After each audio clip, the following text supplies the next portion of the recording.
Bien, esta conferencia inaugural o esta ponencia inaugural, como saben, como es tradición también, pues es una conferencia marco, es decir, están ustedes en el Museo Arqueológico Nacional, a los cuales ya les hemos dado la bienvenida, por supuesto. Muchos de ustedes conocen las salas de la exposición permanente. Como saben también, la reapertura al público se produjo hace casi 2 años.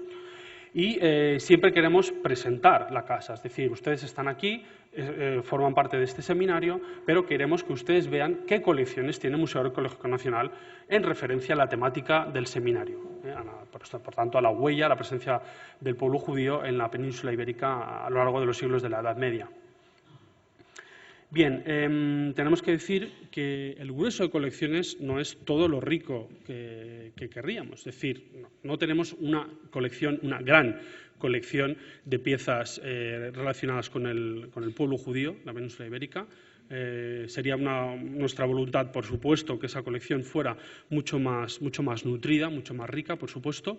Y les voy a presentar en un resumen tanto la parte expuesta, es decir, lo que tenemos expuesto, que ya verán que está casi todo ello aglutinado en una unidad, por lo tanto, de cara al visitante también es muy cómodo poder acceder a esas piezas que están todas agrupadas, como les decía, pero también existe algunos otros elementos que están dispersos a lo largo del recorrido de la exposición permanente. Por supuesto, también tenemos algunos pocos, pero algunos materiales no expuestos, que algunos de ellos les puedo mostrar. Tenemos también, lógicamente, que hablar de los depósitos externos, es decir, tenemos piezas del Museo Arqueológico Nacional que están en depósito en alguna otra institución, que también les pasaré brevemente, les resumiré brevemente. Y para terminar, pues con un epílogo de lo que hubiera sido una continuación, que no va a ser, de esta charla, que es un tema monográfico aparte, como sería lo que es la representación de personajes judíos en contextos artísticos cristianos. Bien, algunos de ustedes ya han estado en algunas otras de las conferencias, conocen estos contenidos, pero lógicamente tenemos que referirnos a ellos de manera inevitable, es decir, tenemos que saber cómo se forman nuestras colecciones. Para empezar, les diré que los límites cronológicos del Departamento de Antigüedades Medievales del Museo Arqueológico Nacional abarca una cronología que va desde finales del III, principios del siglo IV, hasta finales del siglo XV. Por tanto, es un arco cronológico amplísimo que nos conduce desde el mundo tardorromano, la irrupción del cristianismo en la península ibérica, por tanto, su difusión, hasta, como les decía, finales del siglo XV, hasta los reyes católicos. Tenemos, por tanto, ahí una gran carga de contenidos cronológica y, por supuesto, una riqueza de piezas, de contextos culturales, etcétera, muy notable. Este ámbito geográfico, que afecta, lógicamente, a las escasas pero existentes colecciones relacionadas con el mundo judío, es principalmente hispánico, lógicamente las procedencias son de la península ibérica, como también saben, teniendo algunas otras piezas, pocas, pero muchas menos, pero que hay que referirse a ellas, del mundo mediterráneo, de la cuenca del Mediterráneo, también, como no, del resto del continente europeo y también algunas, concretamente veremos una de ellas, de Oriente Medio, de zonas del actual Irán, la antigua Persia. Bien, como decía, hay que referirse, aunque sea muy brevemente, a esta formación de estas colecciones. Partimos de unos fondos fundacionales, el museo se inaugura en 1867, por tanto, el año que viene vamos a celebrar los 150 años de inauguración del Museo Arqueológico Nacional, el sesquicentenario, en el cual esperamos que haya una cantidad importante, notable de actividades a las que esperamos también que todos ustedes puedan asistir. Y, como les decía, este bloque fundacional se configura o se compone, por una parte, de los fondos del Gabinete de Historia Natural, también del Gabinete de Antigüedades de la Biblioteca Nacional y también los fondos de la Escuela Superior de Diplomática. Todo ello configura, como decía, este bloque, este núcleo fundacional, en el cual las colecciones medievales pasan a formar parte de la sección segunda, la llamada sección segunda, que además de todas las colecciones medievales, también abarcó las colecciones de la Edad Moderna.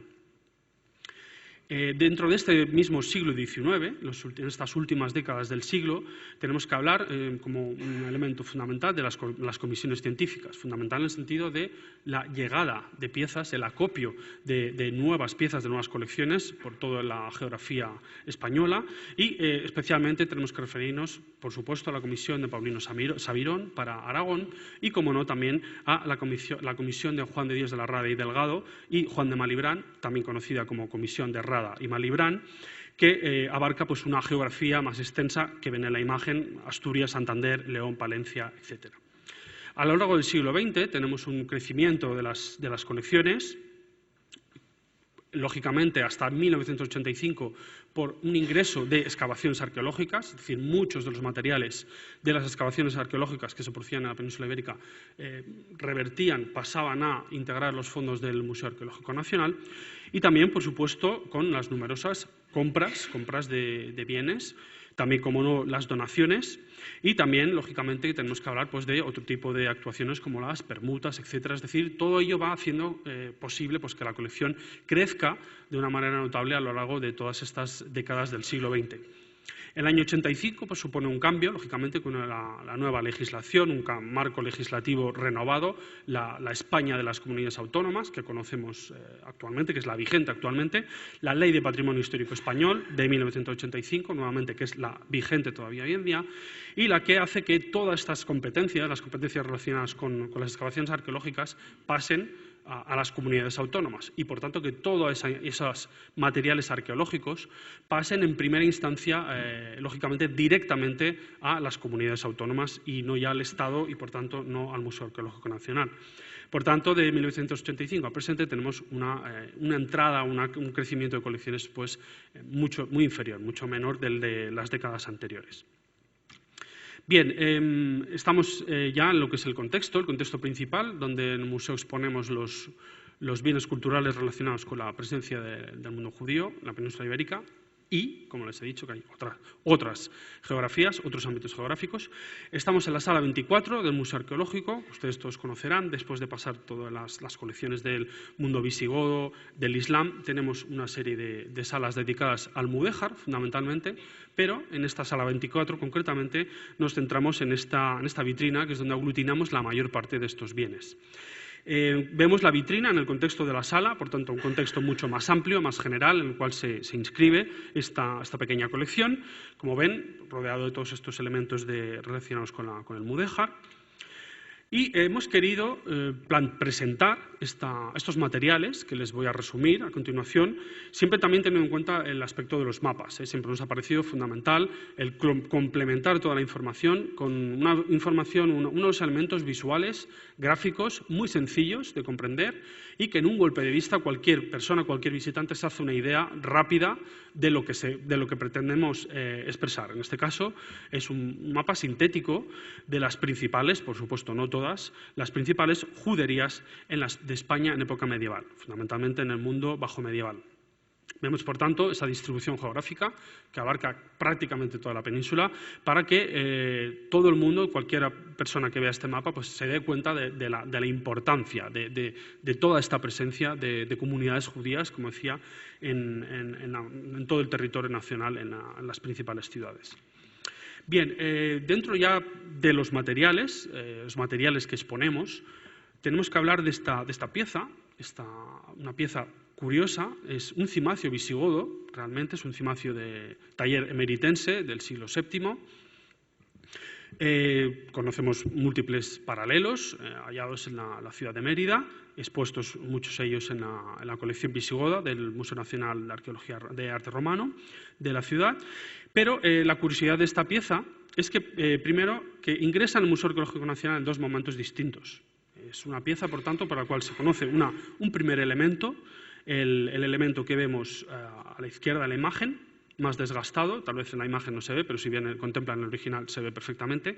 Es una pieza más desgastada, conocida ya desde el siglo XIX, y que ingresa en el Museo Arqueológico Nacional en 1957.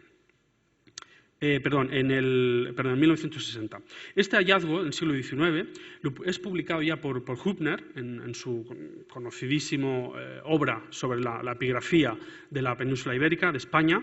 Se le pierde la pista posteriormente, es decir, se conoce en el siglo XIX, la publica Hübner, como decía, se le pierde la pista, se cree que tal vez pasa a la colección Montsalut, tal vez, y, en todo caso, reaparece en los años 50 en el Museo Nacional de Arte de Cataluña, entonces todavía Museo de Arte de Cataluña, el MAC.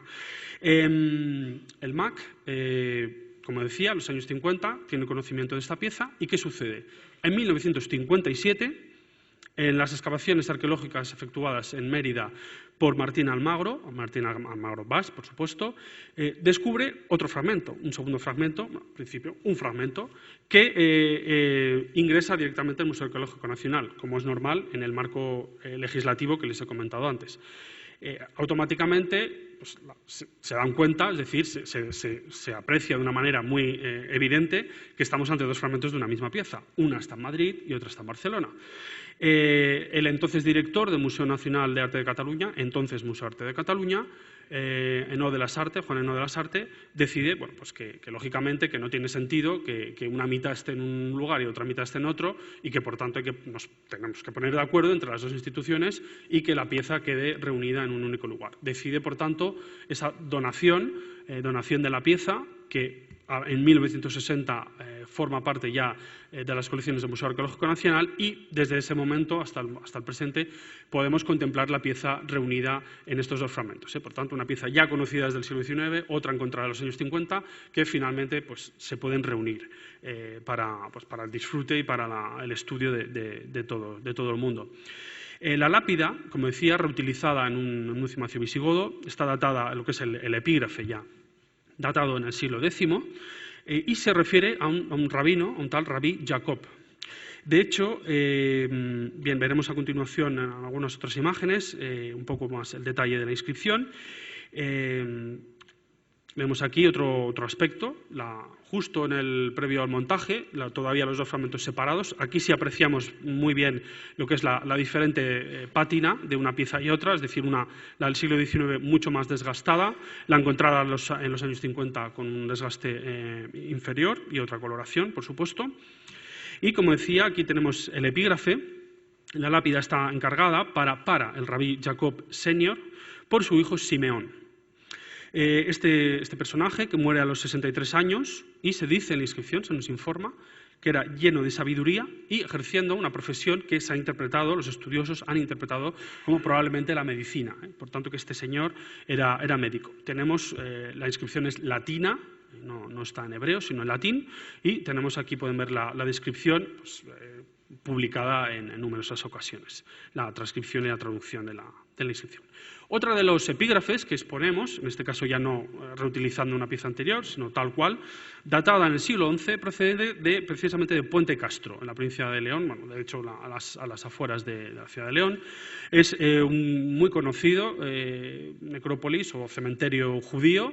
Se excavó, se encontraron piezas, hallazgos casuales, a partir del año 1973.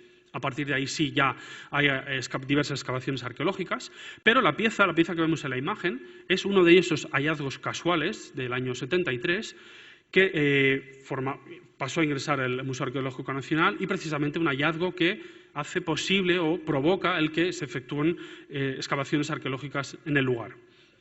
La inscripción pertenece a dos hermanos, en este caso sí vemos ya el idioma, ya no estamos en el latín, sino con hebreo, como pueden ver perfectamente en la imagen.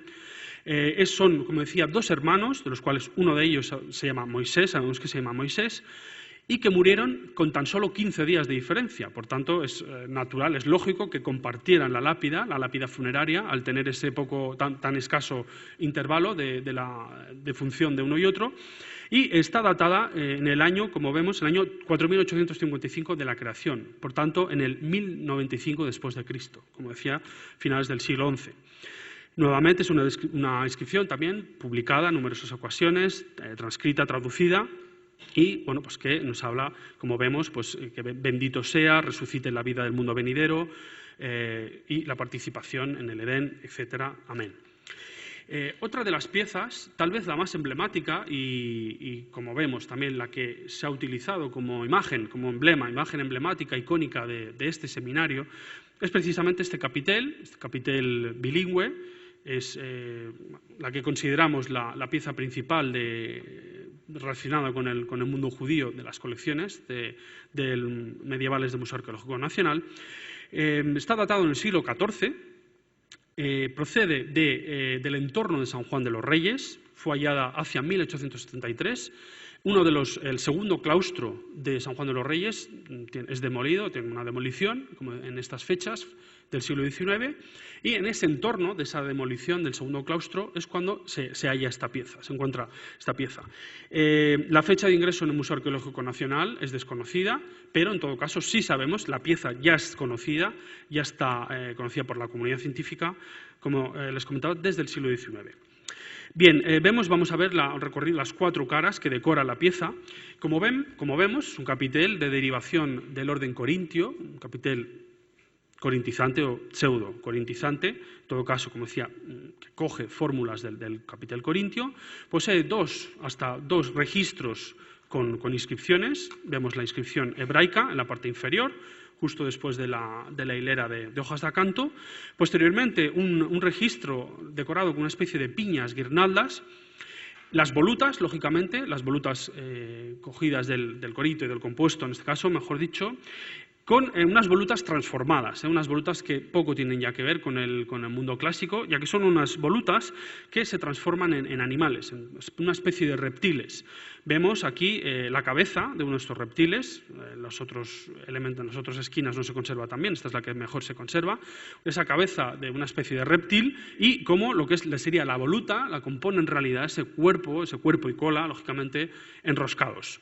Tenemos también entre estas volutas zoomórficas, si me permiten la expresión, otras inscripciones, una serie de inscripciones árabes, en árabe. Tenemos, por tanto, la lectura de la pieza, en el caso de la inscripción inferior, la inscripción hebrea, precisamente un versículo del Deuteronomio, 28:6, bendito tú en el entrar y bendito en el salir. Pero además, como les decía, tenemos esa parte de inscripción árabe, es decir, algo excepcional, que tengamos esa convivencia del hebreo y el árabe en una misma pieza. En el caso, los epígrafes árabes están en cada uno de los 4 costados del capitel, leyéndose la bendición, la felicidad, el éxito, la paz. Estos lemas, acompañados también de una serie de numerales, como ven, 7, 1, 3, 6, que han tenido diversas interpretaciones, muy diversas interpretaciones. Se ha supuesto que son posibles fechas, no cuadra por ninguno de los cómputos cronológicos. Por tanto, bueno, como les decía, hay diferentes interpretaciones, diferentes hipótesis, pero todavía hoy en día no hemos llegado a lo que es un consenso, un acuerdo que agrade a todo el mundo sobre el significado de estos numerales. Vemos, en este caso, los 2 frentes que nos faltaba por ver del mismo capitel. Vemos también esta decoración de veneras, de elementos geométricos en la parte superior. Y nuevamente, pues como les decía, todos registros epigráficos con esta composición derivada del orden corintio. La procedencia de la pieza, como les comentaba, en Toledo, en el siglo XIX. También ha habido diversos estudios al respecto. Vemos aquí un croquis, un dibujo, una propuesta, por tanto, hipotética, formulada por Pasini, publicada en el año 2004, en la cual vemos también aquí en esta planta, la planta de estos elementos desaparecidos, de estos elementos de la judería medieval de Toledo, superpuestos a una planta posterior de Toledo. Lógicamente vemos aquí perfectamente lo que es el complejo de San Juan de los Reyes. Vemos aquí la iglesia, los 2 claustros, como les decía, y en el entorno inmediato del segundo claustro, esta puerta, este lienzo de muralla con esta puerta y este otro complejo, pequeño complejo, en el cual se integra una sinagoga que posteriormente es transformada en una casa urbana toledana. Por tanto, como les decía, es en este lugar donde se halla el capitel, es en este lugar donde según Pasini, como decía, se propone la presencia de la sinagoga llamada Sinagoga del Sofer, y es precisamente a esa sinagoga a la que se pretende o se cree que puede haber pertenecido precisamente el capitel que exponemos en el Museo Arqueológico Nacional. En todo caso, se trata de una hipótesis muy sugerente, muy bien planteada, pero que, pues que todavía también tal vez necesita la ratificación del Pleno de la comunidad científica. Cambiando drásticamente de tipo de piezas, como vemos, la colección no es muy nutrida, no es muy extensa en cuanto a número de piezas, pero sí lo es, como estamos viendo, en cuanto en el ámbito cronológico de la misma y también en cuanto a la variedad de tipologías, de materiales y, por tanto, de reflejo de diferentes aspectos socioculturales relacionados con el pueblo judío. Por tanto, además de esta epigrafía, de este capitel que hemos visto, tenemos otros elementos en metal de uso privado, de uso, por tanto, de ambientes domésticos o incluso particulares de individuos concretos. Y tenemos en primer lugar, este talismán. Talismán o amuleto, bien, según también las interpretaciones, dado que son unas dimensiones algo mayores de lo que suelen ser los amuletos, de los cuales vamos a ver alguno de ellos también, pues bien, como les decía, al tener esas dimensiones algo superiores, pues se cree que podía ser una función más relacionada con el talismán, es decir, un objeto no privado, no de uso particular de una persona, sino de un uso de varios individuos, lógicamente situado, en este caso, en algún contexto urbano, en algún contexto particular dentro de un domicilio, de alguna casa, por tanto, y vemos este talismán o amuleto de plomo, obrado en plomo, datado entre los siglos XII y XIII, en el cual, a pesar de que la imagen no se aprecia bien, la imagen es buena, lo que pasa es que la pieza tiene estos caracteres simplemente incisos, por tanto una pieza muy difícil de fotografiar, complicada de fotografiar, en la cual vemos en todo caso dos estrellas de 5 puntas, el signum Salomonis, la estrella de Salomón, el signum Salomonis, la estrella de 5 puntas, dos de ellas, una inscrita dentro de la otra, y una serie de círculos concéntricos en los cuales pues, encontramos diversas inscripciones entrecortadas, parcialmente descifrables y caracteres sueltos. O sea, por tanto, también una lectura complicada de toda esta serie de inscripciones, hebreas, por supuesto, en este caso. Si no digo lo contrario, hemos visto un caso del latín, pero si no digo lo contrario, son inscripciones siempre hebreas. En este caso, parcialmente descifradas y que nos están haciendo alusión a una protección, es decir, por tanto, ese carácter protector del talismán o amuleto, protección contra los agentes atmosféricos, concretamente contra las nubes, contra el hielo, contra el viento, es decir, agentes atmosféricos extremos que lógicamente están supuestamente obrados por fuerzas demoníacas. Es decir, por tanto, es una protección contra esos agentes atmosféricos, pero con esa interacción o esa relación causa-efecto obrada, como decía, por las fuerzas maléficas.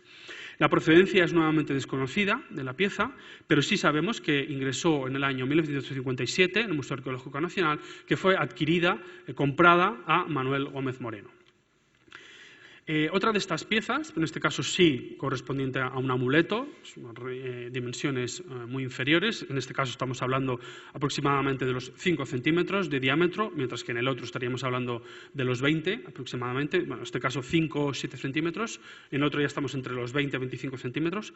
Pues bien, este amuleto de latón, datado en el siglo XV, como ven, responde grosso modo a un tipo de composición similar al anterior, si bien aquí los caracteres tienen una composición mucho más estable, es decir, son mucho más precisos, es una composición, por tanto, menos ambigua, menos ambivalente desde un punto de vista epigráfico. Tenemos representado una especie de tabernáculo en el centro, este rectángulo, en el cual se integra el teónimo del Dios de Israel, el teónimo de Yahvé. Tenemos, además, justo encima de este tabernáculo, la inscripción Yabok, que es el referente al actual el río Zarca, un río que discurre por Jordania. Precisamente en este río es donde sucede la lucha de Jacob con el ángel. Recordamos Génesis 32, 23, 30, esta lucha que dura durante toda la noche, que Jacob lucha con este ángel para obtener de él la bendición, y que en este caso la referencia a este río y a este episodio, indirectamente a este episodio del Génesis, viene dada por una posible búsqueda de protección en cuanto al elemento de los viajes. Es decir, Jacob está en tránsito y por tanto le sucede este episodio, pues un poco en esta protección o esta búsqueda de protección cuando el portador de este amuleto se disponía a viajar. Encontramos también ya alrededor, en el primer círculo concéntrico, en el círculo concéntrico central y alrededor de este tabernáculo, los nombres de 5 ángeles. Tenemos concretamente a Gabriel, Baraquiel, Rafael, Micael y Uriel. Y ya en el último, en el círculo concéntrico exterior, tenemos los nombres de los 41 epítetos divinos. En este caso, pues, lamentablemente, tanto la fecha de ingreso como el lugar de hallazgo en el Museo Arqueológico Nacional no son desconocidos. Quería también destacar el elemento, bueno, pues este detalle de estos especie de querubines o serafines, en todo caso, que los vemos en la parte inferior del tabernáculo, con estos rostros alados. Bien, dentro también del mundo cotidiano, del mundo de la sociedad civil de estos momentos en el ámbito judío hispánico, tenemos que hablar de los pinjantes. Exponemos concretamente una única pieza, este pinjante de bronce y esmaltes, lo ven por anverso y reverso, lógicamente. Vemos también este dibujo, expuesto no en este contexto expositivo, pero sí en otra de las salas de nuestra exposición permanente, en la cual exponemos otros pinjantes.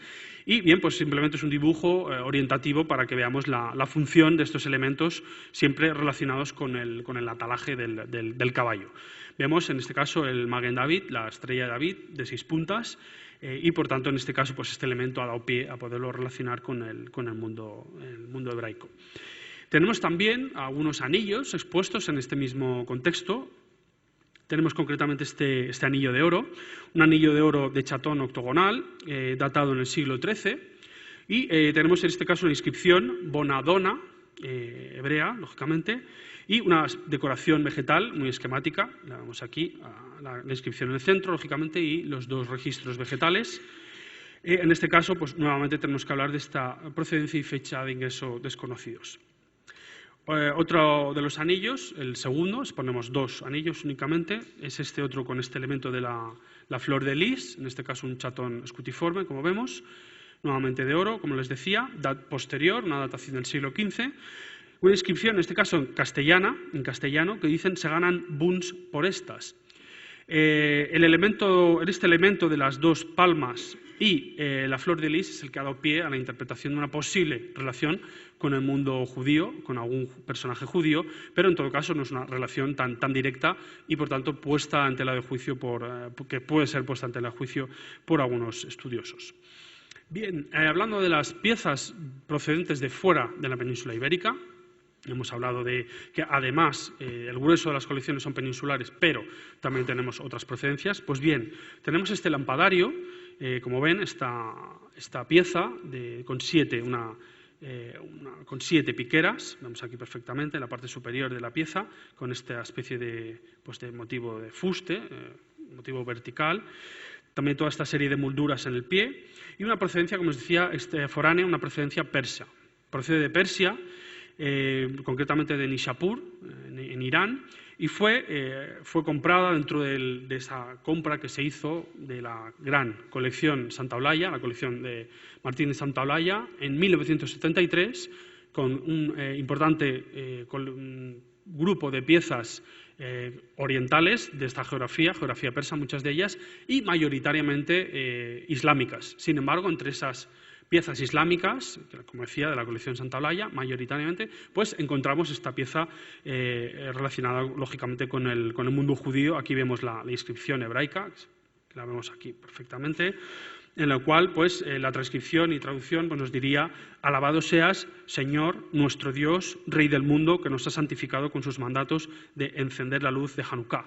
Por tanto, está pues, completamente, perfectamente relacionada con la fiesta judía del Hanukkah y, por tanto, el encender las 7 llamas. Bien, la relación directa o indirecta, lógicamente sabemos que las Hanukkah se iban encendiendo de una en una. Sin embargo, aquí tenemos cómo están las 7 piqueras. Este depósito se encenderían las 7 a la vez, una vez que está el combustible ardiendo. Por tanto, estaría relacionada con esta festividad judía. Por tanto, sería un elemento que tenemos que ser un elemento complementario, un elemento más dentro de un lote mayor de piezas que desconocemos relacionadas con la festividad que les comentaba. Bien, tenemos también como decía, otras piezas relacionadas con el mundo judío de la península ibérica en otros contextos de la exposición, por tanto, no agrupadas en esta vitrina que veíamos al principio y que, por supuesto, les quería mostrar. La exposición del recorrido de medieval van de las salas 23 a la 27, se disponen 2 plantas distintas del museo y, por tanto, tenemos en esta unidad, la unidad de almacabras y enterramientos dentro de Al-Ándalus, mundo musulmán de la península ibérica. En la sala 23 tenemos una unidad dedicada al mundo funerario, diversas piezas, diversas tipologías, y una de ellas son los cipos toledanos. Pues bien, uno de estos cipos, cipo, como ven aquí, ven la inscripción islámica perfectamente, la parte principal de la pieza, por tanto, del visir Abi Omar. Esta inscripción, datada en el 465 de la Égira, en el 1073 después de Cristo, por tanto, tiene una segunda inscripción, tiene un segundo uso. Si rotamos este fuste en sentido de las agujas, contrario, a las agujas del reloj, vemos esta reutilización, esta inscripción. Vemos aquí el detalle, alusiva al hijo de Yanudá Yanah. Vemos a Meir, hijo de Yanudá Yanah. Su alma está en el Edén. Por tanto, esta reutilización se ha datado, grosso modo, en el siglo XIII, 2 siglos después, por tanto, del uso original, con la importancia añadida de que esta pieza procede, conocemos la procedencia, procede ni más ni menos que de la Basílica de Santa Leocadia, de Toledo, y en este caso, además, conocemos el contexto del hallazgo, concretamente, como ven en la imagen, en 1916, en las excavaciones arqueológicas realizadas a cabo en Toledo por Rodrigo Amador de los Ríos. Por tanto, nuevamente una pieza muy interesante que nos habla de esa reutilización de ese mundo primero islámico, luego judío, esa convivencia de las 2 lenguas, como también vimos en el anterior capitel también toledano.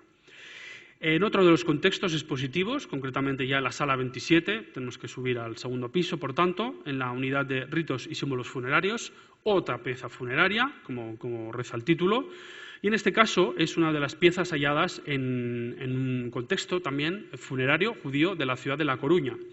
Esta Pena dos Judeus, o Peña de los Judíos, situadas actualmente ya no existe este lugar, o sea, toda esta zona del muelle del pescado y la actual Praza da Palloza, la Plaza de la Palloza, pues bien, todo esto ha sufrido, lógicamente, diversas remodelaciones urbanísticas a lo largo de las décadas, pero, en todo caso, pues bien, en el siglo XIX fue hallado ahí este conjunto, pequeño conjunto de piezas funerarias judías, todas ellas lápidas, y de las cuales exponemos únicamente una, que es la que ven en la imagen. En este caso, que es la lápida funeraria de Seti, una tal Seti, que es mujer de Ishak el Carol.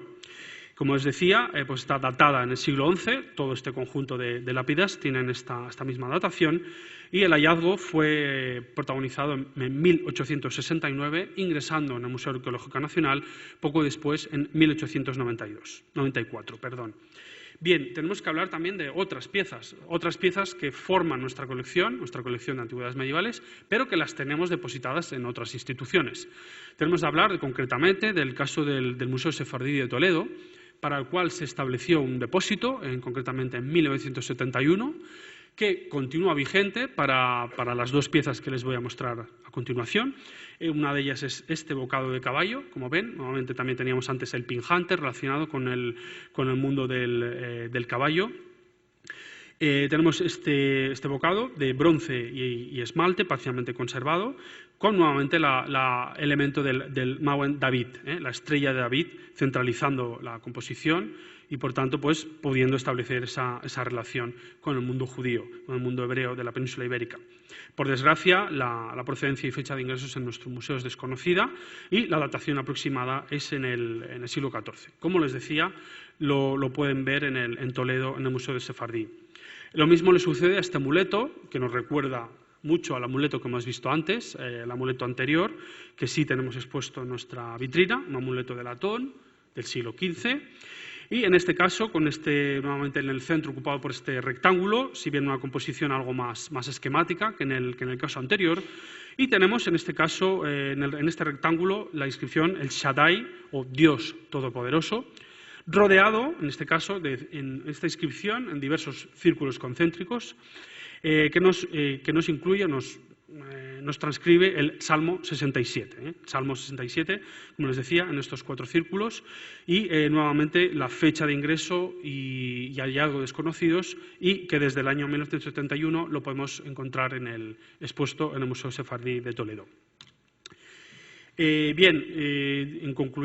Casi concluyendo, pues tenemos que hablar también, lógicamente, de las piezas no expuestas. Como les decía, tenemos a pocas, pero tenemos algún otro ejemplar, pues que por cuestiones del montaje, por cuestiones de espacio, etcétera, no hemos podido incluir en la exposición permanente, pero que, lógicamente, forman parte de nuestras colecciones y que tenemos custodiadas en los almacenes. Les quería mostrar especialmente el caso de estas otras 2 inscripciones procedentes también de La Coruña, como el caso anterior, de la Pena dos Judeus, la Peña de los Judíos, datas siglos X-XI, y en este caso tenemos dos casos. En la parte superior, la lápida de Abraham Bar Meir Ben Pérez, por tanto, lo que luego sería un Pérez, y también, en este caso, una segunda correspondiente a una mujer, que es la lápida de Doña Justa, Dona Justa. El hallazgo, nuevamente, en el mismo 1869 y ingresando en el Museo Arqueológico Nacional también en 1894. Bien, otras piezas no expuestas las encontramos en el Departamento de Numismática y Medallística. En este caso no es una moneda, sino que es una matriz de sello. También pues estas matrices de sello medievales, bien conocidas y muy bien estudiadas por Menéndez Pidal y Gómez Pérez, en la monografía que ven en la pantalla, las matrices de sellos españoles de los siglos XII al XVI. Pues bien, la inscripción hebrea, lógicamente, tenemos que pensar, es una pieza como parecía a un anillo, pero que es un sello en realidad, por tanto, para ejercer el acto de sellar, un acto muy importante. Vemos un león rampante con esta serie de elementos también de trifolias, estas trifolias esquemáticas, y alrededor esta inscripción hebrea que nos habla de un tal Benjamín Ben R. Selomo Ben, datada entre los siglos XIV y XV y elaborada, como les decía, pues también en bronce. Nuevamente es una pieza que tampoco está expuesta. Bien, ¿qué sucede? Bueno, pues que los museos, todas las instituciones, tenemos ofertas de venta, diversas ofertas de venta, que a veces se materializan, se concluyen, otras veces no.